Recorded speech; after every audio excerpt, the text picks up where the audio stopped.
Ever wondered why the name bindweed sounds ominous to most gardeners? Well, that's because this seemingly innocent plant has a reputation for being incredibly invasive, wrapping its tendrils around anything in its path and choking out other plants.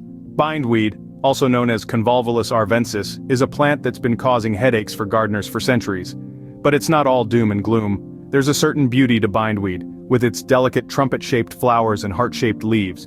And it goes by many names, each one hinting at its nature.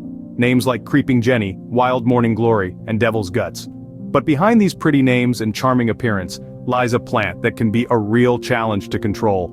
It's a plant with a fascinating history, a complex life cycle, and a surprising range of benefits as well as drawbacks. So, let's dive into the fascinating history of this plant and learn how it made its way to the United States. Originating from Eurasia, how did bindweed become a common sight in American gardens and fields? Bindweed, or Convolvulus arvensis as botanists call it, first sunk its roots into the Eurasian soil. A resilient survivor, bindweed thrived in various climates and conditions. As humans expanded their horizons, so did bindweed. It hitched a ride with the early European settlers in the 1700s, hidden in the soil or tangled within the seeds of other plants. Once it reached the American shores, bindweed quickly adapted to the new environment. Its ability to reproduce both sexually and asexually, coupled with its deep-reaching root system, facilitated its rapid spread across the continent. The American agricultural landscape, with its vast fields and gardens, offered an ideal playground for bindweed's invasive tendencies. It has been reported in every state in the United States, and is a noxious weed in 22 states. Before long, it was no longer an alien plant but a familiar sight in gardens and fields from coast to coast. Now that we know how bindweed got here, let's delve into its life cycle, a key to its invasive success. The longevity and resilience of bindweed stems from its unique life cycle. Embarking on a fascinating journey, the bindweed starts its life as a tiny seed.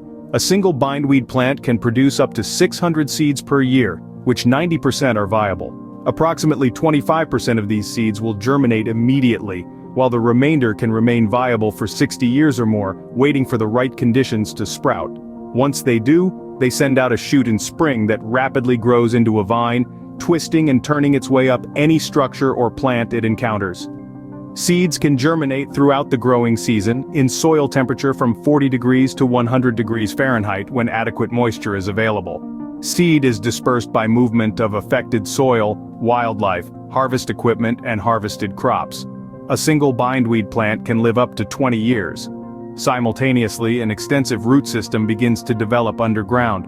The plant can spread 10 to 18 feet through its roots each year. Roots can grow to a depth of 20 feet in the soil, but 90% of the plant's roots are generally in the top foot of soil. New plants have been found to grow from roots and root buds as deep as 14 feet.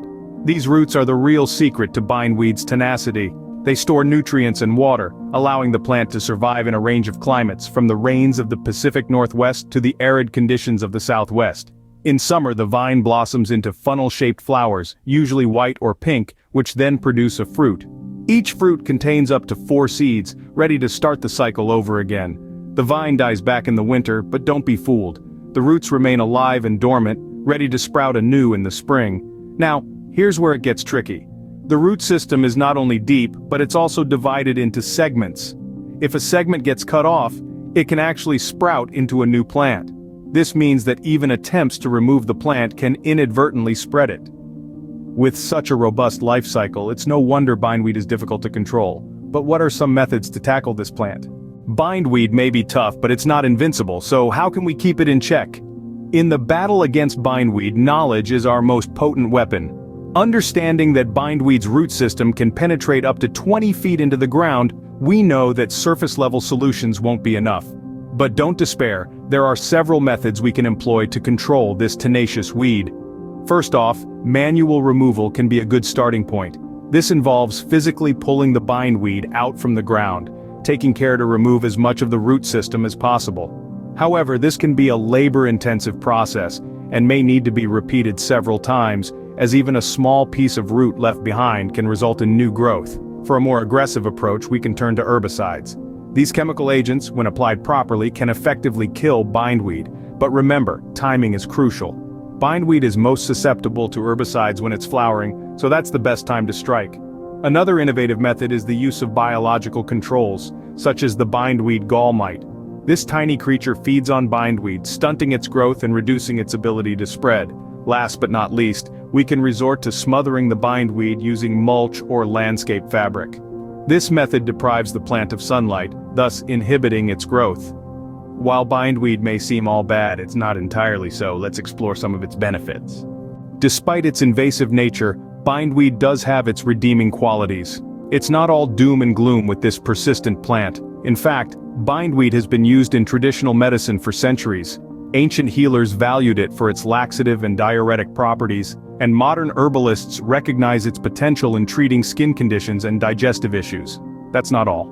This twining vine, despite its reputation, plays a vital role in supporting wildlife and insects. It provides shelter for small creatures and nectar for pollinators. Birds feast on its seeds, and insects shelter in its thickets. It's a veritable ecosystem in itself. But let's not forget, while bindweed offers some advantages, it's still a plant that can take over your garden if left uncontrolled. It's a classic case of a complex character, a villain with a soft spot, if you will. It's clear that bindweed is a complex plant with both benefits and drawbacks. Let's recap what we've learned about this intriguing plant. Bindweed, a plant that's as fascinating as it is challenging, originally hails from Eurasia, but has woven its way across the United States, entwining itself within our gardens and ecosystems. Its life cycle is robust, with roots that can reach depths of nearly 30 feet and a rapid rate of spread that makes it a formidable opponent for gardeners. Yet for all its tenacity, it's not without its merits. From its potential medicinal uses to its role as a food source for wildlife and insects, bindweed is a testament to nature's complex balance. Controlling bindweed requires persistence and strategy, but remember, it's more than just an invasive weed. It's a survivor, a provider, and a traveler. Its seeds and roots are its passport, allowing it to thrive in a variety of climates and conditions. Next time you see bindweed, remember, it's not just a weed, it's a plant with a story.